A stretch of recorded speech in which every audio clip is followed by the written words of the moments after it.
जैसे मान लीजिए सहायिकाओं की जरूरत खत्म हो गई। अब सहायिकाएं जो हैं धीरे धीरे एक घर नहीं 4 घर में काम करती। दूसरा, फिर मुझे एक ज्ञान पार्क से मिला है। 4 दिन पहले लाल कपड़े में 8-10 लड़कियां पार्क के बीच की जगह पे बैठी थी। तो हमारे साथ वाले आदमी ने कहा कि कोई कंपनी है जो कि लड़कियों को हायर करती है और वो आपके यहाँ झाड़ू पोछा, रंगाई पोताई, लैट्रिन पखाना साफ कराई और ये डस्टिंग वस्टिंग के लिए भेजती है रोज के अनुसार। अब क्या जरूरत है उन गरीबों को, जरा बताइए। आपको ड्राइवर चाहिए, वो ड्राइवर देती है। अब मैं चूंकि अब तक अमेरिका का नाम नहीं ले रहा था, बेसिकली ये अमेरिकी डेवलपमेंट का ढांचा है और हम दिलो दिमाग से सदियों से अमेरिका बनना चाहते हैं। अब हम बनने को तैयार हैं। अमेरिका में भी यही होता है। ये बहुत भयानक है अजय, बिल्कुल बहुत भयानक है। आप हमारे लोग कहाँ जाएंगे, कहाँ के जाएंगे, मरेंगे। और पढ़ाई दे नहीं रहे, शिक्षा दे नहीं रहे, अनस्किल्ड अनएजुकेटेड लेबर जो घरों में सफाई करके जीवन जी रहा था, गाड़ी चला के जीवन जी रहा था। आप जब शुरू में कह रही थी मोहन भागवत का जिक्र कि मोहन भागवत कह रहे हैं कि बच्चे पैदा करो, वो मोहन भागवत दूसरी तरफ कहते हैं बच्चे कम भी करो मुसलमानों से या गरीबों से। उनका सिर्फ चिंता है ऊपर के 10% की,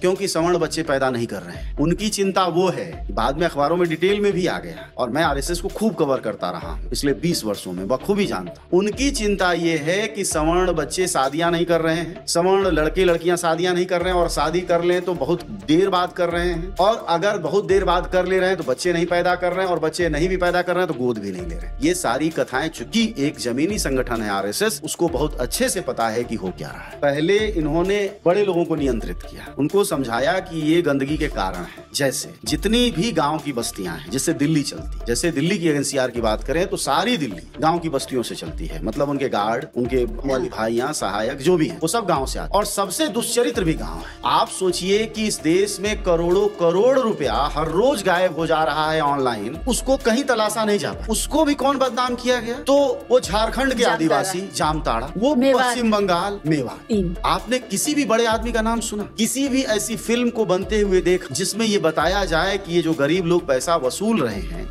असल में वो सब अभिशप्त और पीड़ित नेक्सस का हिस्सा है। तो उसी तरह इन गरीबों को हटाना है।